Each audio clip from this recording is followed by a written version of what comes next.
Hey, what's up? It's Jake, and we are going to start getting into production grade Terraform code. So before I do that, I'm going to go over what we're going to cover, and then we'll just start by talking about why it takes so long. So I've worked at a managed service provider for a couple of private companies, and so I've had lot of customer experience, different environments, different operating systems, different clouds, Azure, GCP, AWS, VMware, you name it. So it's hard. Building things is hard, and it can be stressful, especially when you have people who don't really understand what's going on. DevOps is still in its infancy, and you have to understand and hopefully communicate to others so they can understand that a lot of these tools haven't even been out for 10 years. How long has Kubernetes been around? How long, and what level of expertise are people expecting you to have in something? And so it's, there's few people with a lot of depth in many areas, and more often than not, um, a few people with depth in a single or maybe two, maybe three areas, if you're lucky.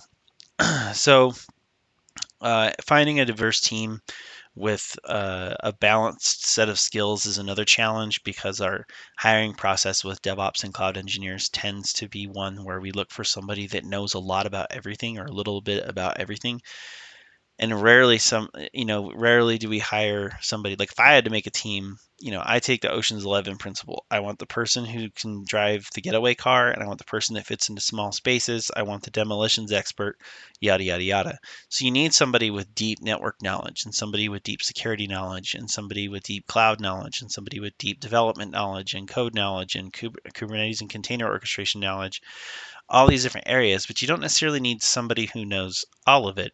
Most of those people know a little bit about all of it, but they might know a lot in a certain area. And you want to make sure you're finding a team that is diversified in their depth. Okay. So when you get into building production stuff, you're going to need that. And the other mistake that we as practitioners make is we underestimate everything. Okay, if you need to build out, I'm been doing this whole sequence of videos based on the Terraform Up and Running 2 book to kind of test it out and put it to the test and see like, hey, let's see if this book's any good. So far, book very good. And there's a couple things I'm going to take from this chapter that we're going over that I thought really stuck out. One was how long it takes to build stuff. So for a managed service like Amazon RDS, you can build a database in like a couple minutes, right?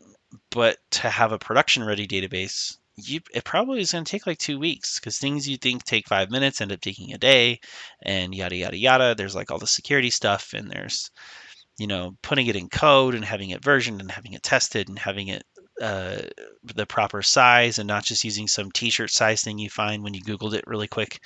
This takes time, and you want to plan it, and you want to think about scaling, and you want to think about the future, and how we're going to use this. What's the business's intent? Are we looking at setting up operations in Europe? Are we looking at setting up operations in South America? How do we need to replicate that? What's our DR plan? How are we going to manage backups? How much is all that going to cost? Do we have the revenue to cover that? When do we need to pay for it? If we save money with a savings plan and that requires upfront capital expenditure, does that mean that you're going to be able to save that money because you have the money now, or can you not afford to do that and you need to do things on demand and maybe do a blend of it and eventually save? There's like tons, and that's just RDS, right? So if you haven't gone through this process, this is what happens every time. I do migrations, especially I used to do a lot of database migrations with SAP, and it would take months. Sometimes just replicating the data takes a week, 2 weeks, depending on the database size. When you have multiple terabytes of data, um, and then you got to plan your disaster recovery, and then you have to write the DR strategy and the document and like all this other stuff, and then have a team of people and do a test and then do that with the customer. And it takes a long time. It takes a really long time, and it takes so long that the business usually isn't willing to accept that amount of time, so they kick some stuff they kick the can down the road, and then you end up doing your DR plan a year after you've been in prod, just crossing your fingers and hoping that nothing happens. That is definitely not the way to go. Um, if you're trying to do like an app cluster, that could take a month. If you're trying to do like a distributed system, that could take 3 months, 6 months. If you're trying to do a full-fledged, like we want to do a digital transformation and have our VMware stuff move to the cloud, and we want it all infrastructure as code, and we want to containerize our app, and we want to do that, could take like 3 years, 2 years, 6 months, depending on if it's a small company or a really big enterprise. So it's definitely something that you should consider when it comes to building all these things, because people get overconfident and we try to sell something that maybe we shouldn't have done. And everybody knows you're supposed to, under promise and over deliver. But I think there's a lot of pressure uh, for engineers to get things done. So a lot of times what will happen is a good engineer will tell somebody, hey, this is going to take 6 months to do this app cluster. And then a project manager will come back and be like, well, you've got 2, right? And then they're like, make it happen. And then what happens? You get frustrated, you argue with them, the relationship gets strained, and then you end up taking 4 to 5 months anyways, except the difference is you promised somebody something in 2 months. You told them it was going to take 6 months. They didn't listen to you. So it's, and all this comes with just, there's also a giant gap in cloud skills and DevOps skills right now, where we have a lot of need for a lot of people. And business people, they're starting to learn the language, but they haven't quite learned like really how long these things can be expected to take. So there's a lot of really bad stuff out there, where a lot of the jobs that I get hit up for are like, hey, we need you to come and redo this pipeline, or we need you to come and rewrite all this code, or we need you to come and redo the infrastructure because it's too expensive, or it's too slow, or it doesn't scale, or we have too many outages. And it's like, well, it's probably because they migrated too fast, or they did some lift and shift and didn't think about certain things and didn't think about the future, or if the company was going to grow, is their app built to grow with them? Their database built to grow with them? That kind of stuff. So, um, the one of the things the book mentions is Hofstetters Law, which I love, which is it always takes longer than you expect, even when you take into consideration Hofstetters Law. So I thought that was a great way to talk about it, because it's the loop, right? Um, the author of the book said that there's really 3 main reasons. It's because we're new, like I said, DevOps is in its infancy, and we're not particularly mature. The second reason is one of my favorite stories is from a blog post from Seth Godin about yak shaving, and I'm gonna read it to you. So it says, "I want to wax a car today, but the hose is still broken from the winter, so I need to buy a new one at Home Depot. But Home Depot is on the other side of town, and if you get there, you have to use your Easy Pass. But you could borrow your neighbor's Easy Pass because you don't have one, but your neighbor won't let you borrow his Easy Pass until you return the pillow that his son borrowed. But you haven't returned it yet because some stuffing fell out, and you've been meaning to get the yak hair inside the pillow restuffed. So the next thing you know, you're at the zoo shaving a yak so you can wax your car." So, so that's kind of how this goes.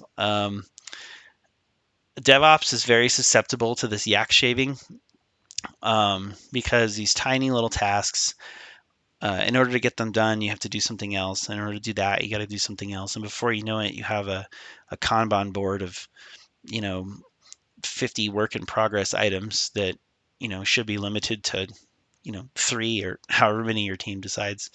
And you just end up with all this technical debt, right? So that's another reason.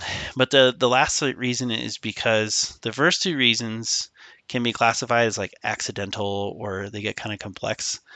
Um, but accidental complexity refers to problems imposed by particular tools you've chosen, as opposed to essential complexity, which is like problems inherent to whatever you're working on.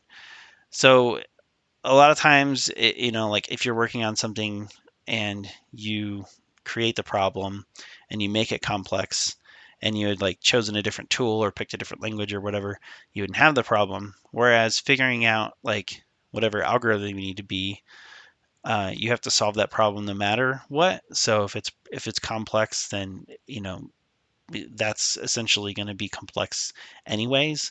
But if you choose something you're not familiar with, or you choose the wrong tool or a tool that doesn't do it the best way, it may take something that's already complex and make it more complex. And I see that a lot when somebody says, "Hey, I have this problem. I'm trying to use this tool for this thing and I can't get it to work." And everybody's like, zoom in on the problem and try to fix the problem, and it's like, well, let's take a step back. What are you trying to do? And then what they're trying to do is to solve, a bigger problem. And you're like, oh, well, you should use this tool because this tool will make this a lot easier for you. And so I see that problem way more often than not. Really smart people who just really like solving problems and puzzles, and they spend all their time trying to fix that problem instead of going, hey, are we making this problem more complicated by solving the complicated thing um, that is making the complicated thing more complicated, if that makes sense. Kind of meta, but so anyways, so this next section is really just going to be about building production grade Terraform code and how you can kind of think ahead a little bit and what you might want to consider. The code you've written thus far, if you're writing code with me, you can take this and use it other places, and it will save you a lot of time because a lot of the problems that we're anticipating going through this video series we can apply in workplaces. Things like create before destroy policies, or tagging, or using remote state and using locks for in like DynamoDB, instead of being like, oops, I used S3, but I didn't realize that I needed a locking mechanism. So now my stuff's all broken. Stuff like that. So, um, yeah, this should be a good one. I'm looking forward to it, and hopefully we can get through it because we are almost done. So hang in there.